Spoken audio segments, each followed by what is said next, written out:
तो गुड आज का सर। टॉपिक मुहूर्त ज्योतिष में है। आज से हम लोग मुहूर्त ज्योतिष शुरू करने जा रहे हैं। तो सबसे पहले परिचय देंगे ग्रंथकार मंगलाचरण, और पहला टॉपिक संवत्सरायन अर्थात संवत्सर का आनयन। तो ग्रहों तथा नक्षत्रों के आधार पर मनुष्य के भविष्य के बारे में बताना ही ज्योतिष है। मूलतः ज्योतिष के दो भाग हैं, सिद्धांत और फलित। सिद्धांत वह है जिसमें भूगोल, खगोल आदि का वर्णन है। यह एक प्रकार से विज्ञान है जिसे प्रत्यक्ष किया जा सकता है। सूर्यादि ग्रह, उनकी दूरी, उनके संचरण की प्रक्रिया, एक दूसरे पर उनका प्रभाव आदि का वैज्ञानिक यंत्रों द्वारा प्रत्यक्ष किया जा सकता है। अतः इसे अतः इसे संसार सत्य मानता है। तो एक्चुअली में जब हम किसी जातक के बारे में ज्योतिष करते हैं अर्थात ज्योतिष के बारे में बताते हैं या उसे पढ़ाते हैं या उसका फ्यूचर के बारे में प्रेडिक्शन करते हैं, तो दो पार्ट होते हैं, एक मैथमेटिकल पोर्शन जिसे सिद्धांत कहते हैं और एक फलित, जिसमें कि हम ग्रहों के आधार पर फल बताते हैं। तो जो सिद्धांत सेक्शन है वो एक ऐसा पार्ट है ज्योतिष का जो कि वाकई में आप देख सकते हैं, अपनी आंखों से देख सकते हैं कि वो ग्रह इस समय कहाँ पे है अपने सोलर सिस्टम में, उसका राशि अंश कला विकला मान क्या है। पहले तो बहुत ज्यादा एडवांस टेक्नोलॉजी नहीं थी, तो टेलीस्कोप वगैरह नहीं था। अभी आप देख सकते हैं, इवन इसको मैथमेटिक्स से सॉल्व भी कर सकते हैं सिद्धांत। इसका जो दूसरा सेक्शन है फलित, उसमें ऐसी व्यवस्था नहीं है। वो पूरी तरह से अनुभव पे आधारित है, उन ग्रहों का क्या फल मिलता है। तो इसीलिए यहां बताया गया है, ग्रहों तथा नक्षत्रों के आधार पर मनुष्य के भविष्य के बारे में बताना ही ज्योतिष है। मूलतः ज्योतिष के दो भाग हैं, सिद्धांत और फलित। सिद्धांत वह भाग है जिसमें भूगोल, खगोल आदि का वर्णन है। यह एक प्रकार से विज्ञान है जिसे प्रत्यक्ष किया जा सकता है, मतलब आप देख सकते हैं उसको, मैथमेटिक्स से लगा भी सकते हैं। सूर्यादि ग्रह, उनकी दूरी, उनके संचरण की प्रक्रिया, एक दूसरे पर उनका प्रभाव आदि का वैज्ञानिक यंत्रों द्वारा प्रत्यक्ष किया जा सकता है। अतः इसे संसार सत्य मानता है। ज्योतिष का दूसरा हिस्सा फलित वह है जिसमें सिद्धांत के ज्ञाता ऋषियों ने उनके द्वारा जो अनुभव किया है उसे आगे की पीढ़ियों के लिए संकलित कर दिया है। जन्मादि के समय ऐसी ग्रह स्थिति होगी तो यह फल होगा, ऐसे समय में ऐसा कार्य करने से शुभ परिणाम होगा, और विपरीत से विपरीत फल होगा यदि हम विपरीत करेंगे इसका। चूंकि फलित महर्षियों ने अपने अनुभवों द्वारा निश्चित रूप से परख कर बनाया है, अतः उनकी तथ्यता में कोई संशय नहीं है। यदि फलित जो शास्त्रों में कहा हुआ फल कभी गलत होता है, तो वह हमारे अर्थात हम सभी ज्योतिषियों के अपने ज्ञान की न्यूनता है कि हम उसमें ठीक से विचार नहीं कर पाए। फलादेश में केवल शास्त्र ही काम नहीं देता, तात्कालिक स्थिति को समझने की कल्पना शक्ति भी ज्योतिष में होनी चाहिए। तो कहने का मतलब है फलित एक ऐसा पार्ट है जो अनुभव आधारित है। प्राचीन समय में भी अनुभव से उसे लिखा गया है, और वो अनुभव अभी खत्म नहीं हुआ है। हम लोग भी धीमे धीमे एक्सपीरियंस करते हैं कुंडली बनाते बनाते कि इन ग्रहों के कारण ये भी होता है। तो हर ज्योतिष, जैसे डॉक्टर सर्जरी करते करते एक्सपर्ट होता है और नई चीजें सीखता है, वैसे ही ज्योतिषी भी एक डॉक्टर होता है जो कि प्रिडिक्शन करते करते कुंडली बनाते बनाते अनुभव उसका बढ़ता जाता है और नई चीजें सीखता जाता है। तो ये पूरी तरह से अनुभव आधारित है। शुरुआत में जो गलतियां हम करते हैं उसका कारण है हमें अनुभव कम है, और हमने सही तरीके से कुंडली को एनालिसिस नहीं कर पाए। और जैसे जैसे उसमें एक्सपर्ट हो जाते हैं ये प्रॉब्लम सॉल्व हो जाती है। तो फलित पार्ट पूरा अनुभव बेस्ड है, ये साइंस से हटके। साइंस वो होता है जिसमें हम प्रूव कर सकते हैं एक्सपेरिमेंट के जरिए, मैथमेटिक्स के जरिए। पर यहाँ ऐसी मैथमेटिक्स लग नहीं सकती।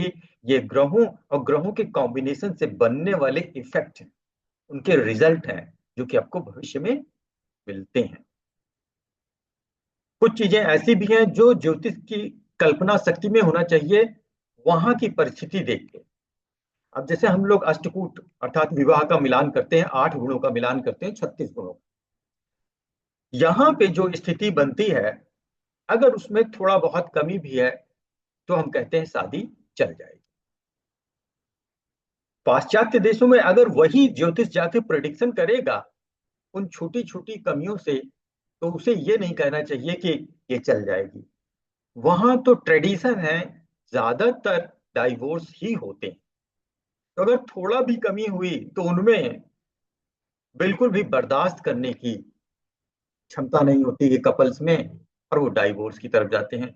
तो कहने का मतलब है कि आप जिस जगह पे प्रेडिक्शन कर रहे हैं वहां का नेचर, वहां का स्वभाव ही देखिए, क्योंकि वहां के हिसाब से ज्योतिष तो वही रहेगी, बस थोड़ा सा आपको अपने बुद्धि से उसमें परिवर्तन करना। अब जो फलित है, अब फलित को बहुत सारे लोगों ने बहुत तरीके से प्रोडिक्ट किया है। तो फलित ज्योतिष के मुख्य 5 भेद हैं। जातक शास्त्र, जो कि इस बार आपका सब्जेक्ट है, बृहद जातक नाम ही उसमें जातक लगा हुआ है। ताजिक, ये ताजिकिस्तान जो कंट्री है, मुस्लिम कंट्री है, ये वहां का था। तो जो मलेच्छ लोग यहाँ आए तो उन्होंने ये अपना ज्ञान यहाँ पे दिया। अब इन्हीं ताजिक जातक और इस तरह के बहुत सारे फलित ज्योतिष में से मुहूर्त, क्योंकि मुहूर्त की बात चलती है आज की डेट में, फलित में एक उसको टॉपिक बना दिया, पहले ऐसा नहीं था। मुहूर्त is the part of every book, उनमें कहीं ना कहीं वो लिखा होता था। अभी इसको एक सेपरेट ज्योतिष का नाम दिया है, मुहूर्त। चौथा, प्रश्न ज्योतिष, जो कि 4th सेमेस्टर में आप पढ़ेंगे कि किसी को कुंडली नहीं पता है तो जब वो पूछे वही उसका अमुक समय होगा। दूसरा, कुछ चीजों में प्रश्न कुंडली ही बन सकती है, जैसे चोरी गई कोई वस्तु, तो जिस समय चोरी हुई या जिस समय उसने ज्योतिष से जाके पूछा तो वही उसका लग्न समय हो जाएगा। पांचवा है संहिता, ये 3rd सेमेस्टर में आप पढ़ेंगे। संहिता में क्या होता है, आप जातक के लिए, एक पर्टिकुलर पर्सन के लिए प्रेडिक्ट ना करके पूरे अर्थ के लिए, एक रीजन के लिए विस्तृत रूप से वर्णन करते हैं। तो फलित के ये 5 मुख्य भेद हैं। गर्भाधानादि संस्कार, ये सब इसी में आता है। गर्भाधानादि संस्कार, यात्रा तथा अन्य अनेक प्रकार के व्यवहारिक कार्य अमुक समय में करने चाहिए या अमुक में नहीं करने चाहिए। इस विषय में ऋषियों ने जो नियम बनाए हैं वे ही मुहूर्त कहलाए। यो तो अमर कोश के अनुसार, मतलब अमर कोश में कुछ रूल्स भी दिए हैं कि मुहूर्त को, क्योंकि मुहूर्त इज द टाइम कि इतने ड्यूरेशन में ये कार्य करने पे शुभ फल देगा, अदरवाइज अशुभ हो जाएगा। तो एक्चुअली में मुहूर्त जब आप बात करते हैं मुहूर्त फलित की, तो आप उस समय की बात कर रहे हैं जब शुभ फल देगा। तो इसीलिए समय की यूनिट भी बनानी पड़ेगी कि हो सकता है समय बहुत छोटा हो सकता है समय बहुत बड़ा हो, तो हम उसकी यूनिट बनाते हैं। तो यहाँ पे वो यूनिट आप पढ़ेंगे जो ज्यादातर मुहूर्त में उपयोग हुई है या प्राचीन समय से आज तक उपयोग में लाई जा रही है।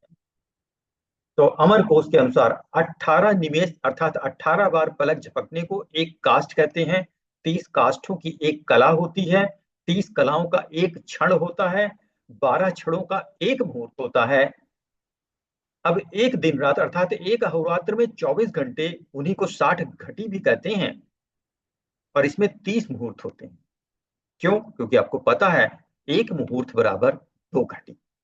कल भी हमने बताया था, लास्ट क्लास जो सैटरडे को हुई थी, कि जब हम मुहूर्त की बात करते हैं तो यहाँ साफ साफ पता चल रहा है कि 30 मुहूर्त बराबर 60 घटी, अर्थात एक मुहूर्त बराबर 2 घटी। आपको ये भी पता है कि एक घटी में 24 मिनट होते हैं, 2 घटी मतलब 48 मिनट। तो एक मुहूर्त 48 मिनट का।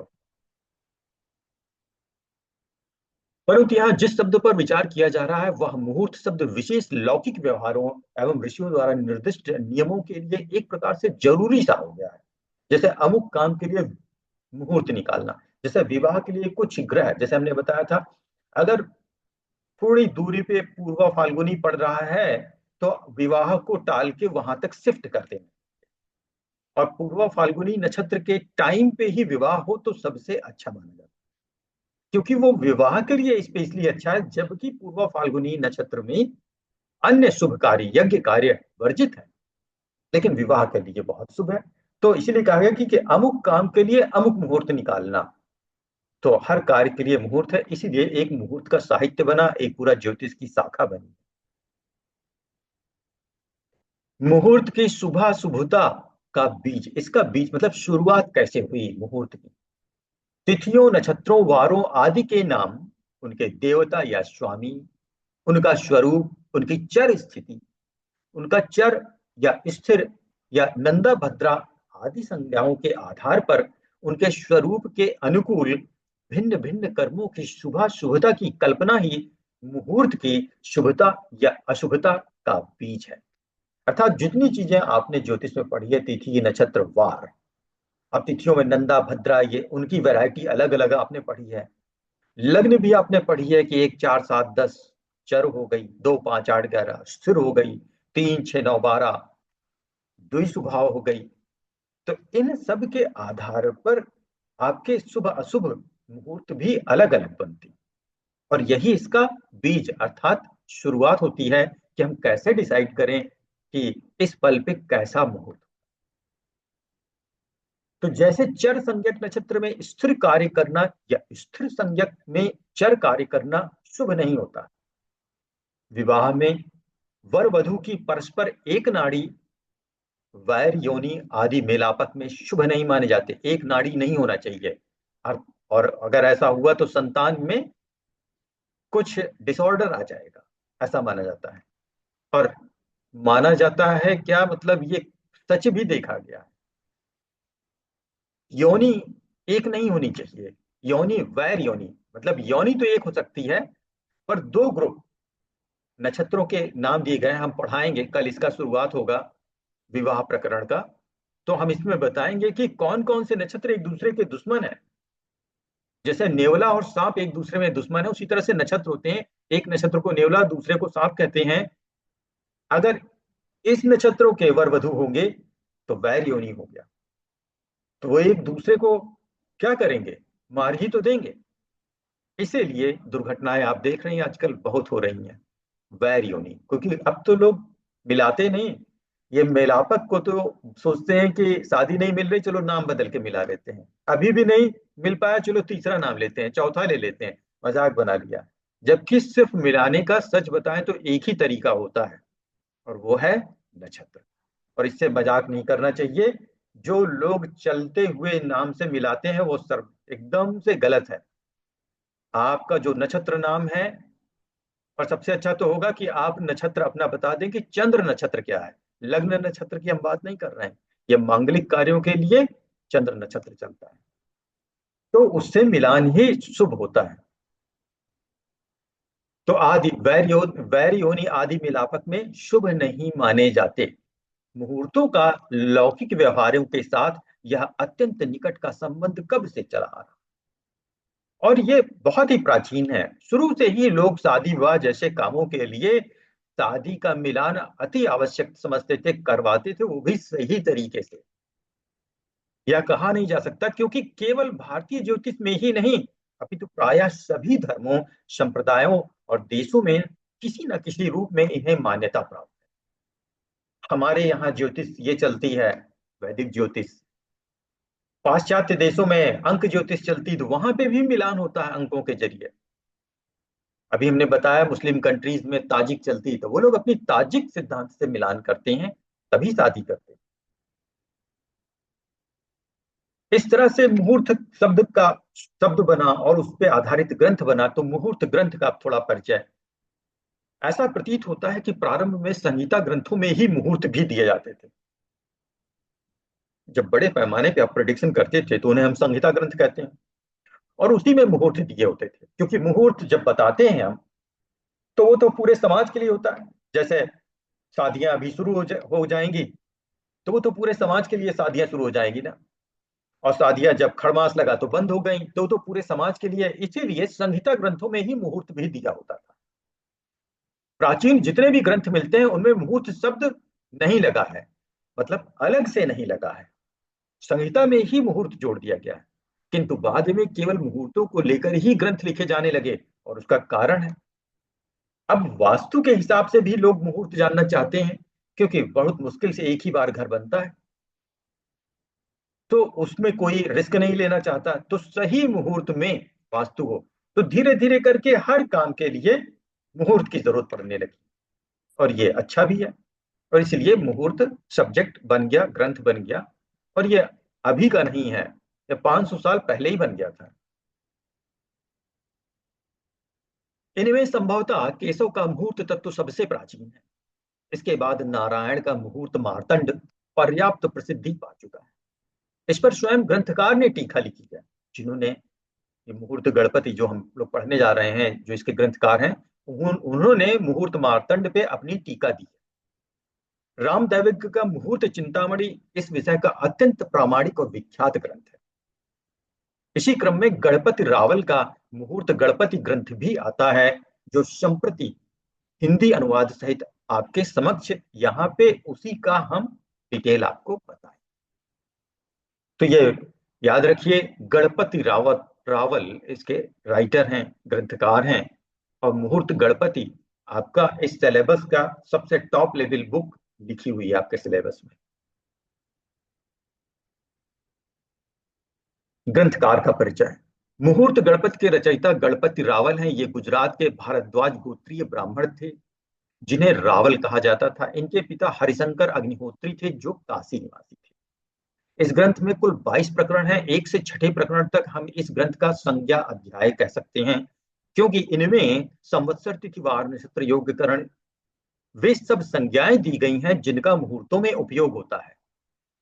ये इसीलिए सबसे पहले रखा गया है 1 से 6 प्रकरण तक, क्योंकि मुहूर्त का मतलब समय, शुभ समय का ज्ञान करना। और शुभ समय इन्हीं शब्दों से बनते हैं: तिथि, वार, नक्षत्र, योग, करण।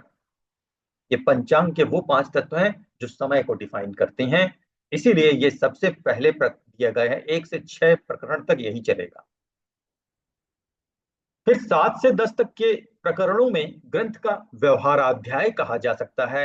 इनमें उपयुक्त तिथ्यादि से संबंध मुहूर्तों को व्यवहार में लाने के लिए, अब हम तिथियों से व्यवहार में उतर रहे हैं। व्यवहार में लाने के लिए उनके चंद्र तारादि बल, हम देखते हैं चंद्र का बल है कि नहीं। माना कि अकॉर्डिंग टू तिथि वो शुभ में आ रहा है, अब चंद्र उस शुभ में पड़ रहा है कि नहीं, उतना बलवान है कि नहीं। उनके चंद्र तारादि बल, शुभाशुभ, त्याज्य और ग्राह्य एवं लग्न व राशियों का विवरण दिया है। फिर 11 से 21वें प्रकरण तक मुहूर्ताध्याय है। यह नूतन वस्त्र आदि धारण से प्रारंभ होता है, किंतु इन प्रकरणों में केवल मुहूर्त ही नहीं है, उनसे संबंध प्रायः सभी विषय दिए गए हैं। जैसे विवाह प्रकरण में मुहूर्तों के अतिरिक्त स्त्री की विशेषता दी गई है। प्रश्न लग्न में विवाह ज्ञान, विवाह मंगल योग, राशि मैत्री, मेलापक विधि, प्रीतियां, पूंजियां, गढ़, कूट, मंगल दोष आदि सभी विषय आ गए हैं, जो विवाह में बहुत उपयोगी होते हैं। तो एक्चुअली में जो इनका विवाह प्रकरण टॉपिक है वो बहुत ही बड़ा है, वो 10 चैप्टर तक चलता है। हम शुरू में विवाह ले लेंगे, क्योंकि ये एक बहुत ही इंपॉर्टेंट टॉपिक है, बहुत ही ज्यादा इंपॉर्टेंट है। इसलिए इस क्रम को तोड़ते हुए हम विवाह पहले पढ़ाते हैं।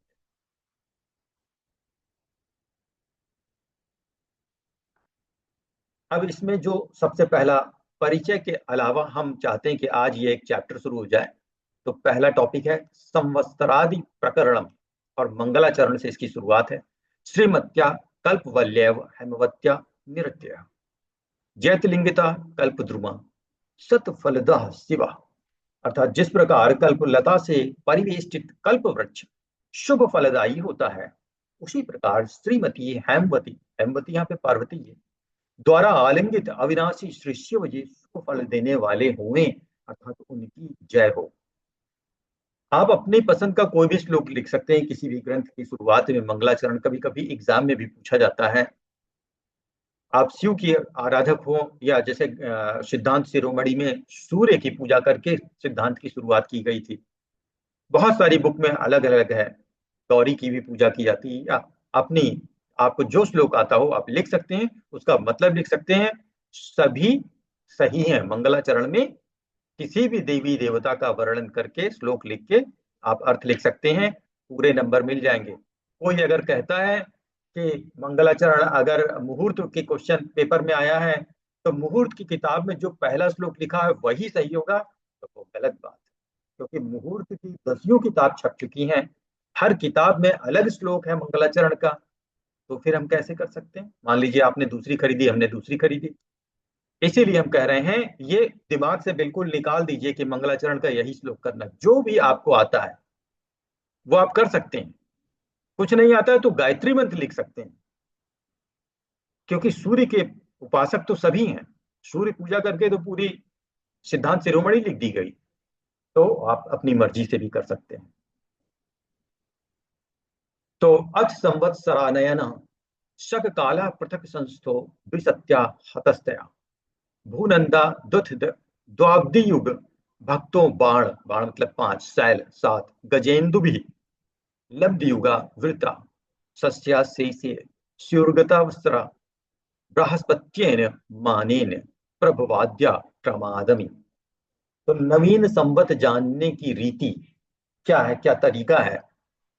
जिस शक वर्ष में संवत जानने की इच्छा हो, मतलब शक पता होना चाहिए, जिस शक वर्ष में संवत जानने की इच्छा हो उस शक संख्या को दो स्थानों में लिख के, मतलब दो कैलकुलेशन पैरेलल चल रहे हैं, एक स्थान में 22 से गुणा करके गुणनफल में 4291 जोड़ें, तो शक गुणे 22 गुणनफल मिला, गुणनफल में 4291 जोड़ दिया, योगफल आया 1875 से भाग देकर लब्धि को।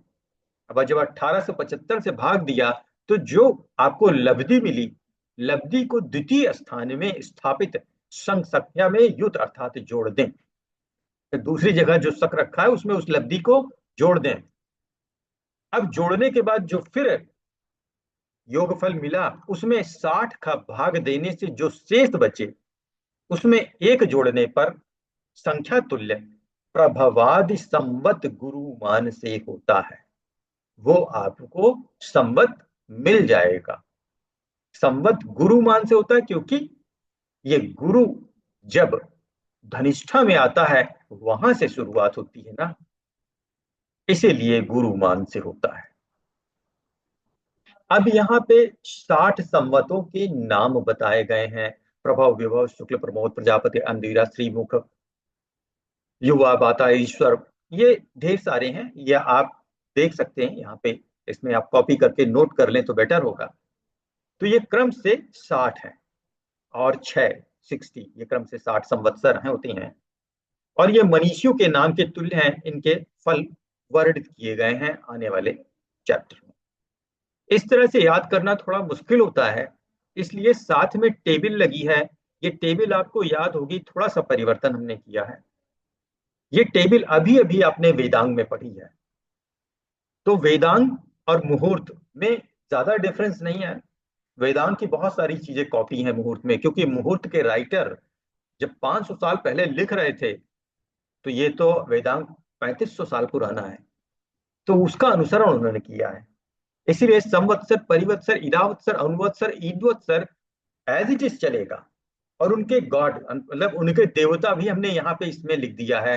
संवत्सर के लिए अनंत, अपने वेदांग में अग्नि दिया है, तो अग्नि अनंत दो भी दोनों लिखेंगे चलेगा, क्योंकि तीन तीन राइटर्स का फॉलो किया जाता है। बाकी परिवत्सर का वहां आदित्य दिया है, यहाँ भानु, दोनों पर्यायवाची हैं। इदावत्सर का वहां चंद्र दिया है, यहाँ सोम दिया है, दोनों ही पर्यायवाची हैं। अनुवत्सर का प्रजापति, दोनों जगह सेम लिया। ईदवत्सर एक जगह रुद्र लिखा, दूसरी जगह गौरी, तो रुद्र और गौरी को आप वैसे भी अलग नहीं कर सकते हैं, वो एक ही चीज है, तो रुद्र व गौरी दोनों सही है। यहाँ पे क्योंकि क्रम से दिया है, 5 क्लास बना दी गई हैं और सीक्वेंस में फिलिंग है 1 2 3 4 5 हॉरिजॉन्टली, फिर रिपीट करते हैं 6 7 8 9 10। तो अब ये आसान है कि पहले युग में प्रभव विभव शुक्ल प्रमोद प्रजापति, दूसरा, अब युग एक कंप्लीट हो गया। युग का पहला संवत पड़ा था संवत्सर, फिर दूसरा परिवत्सर इरावत्सर अनुवत्सर ईदवत्सर, एक युग कंप्लीट, दूसरा युग शुरू। अंगीरा, श्रीमुख, भाव, युवा, धाता, और इस तरह से करते करते आप पूरे 60 कंप्लीट कर लेंगे। तो जब 12 युग कंप्लीट होंगे तो जो 60 संवत्सर हैं वो पूरे कंप्लीट होंगे। ये 60 संवत्सर हैं क्रम से। तो ये टेबल आप नोट बना लिए, बिना नोट्स बनाए ये हो नहीं पाएगा, और वैसे भी पूरे आपको याद नहीं करने हैं, बट एक समरी तो पता ही होनी चाहिए। तो आज का टॉपिक यहीं तक रखेंगे।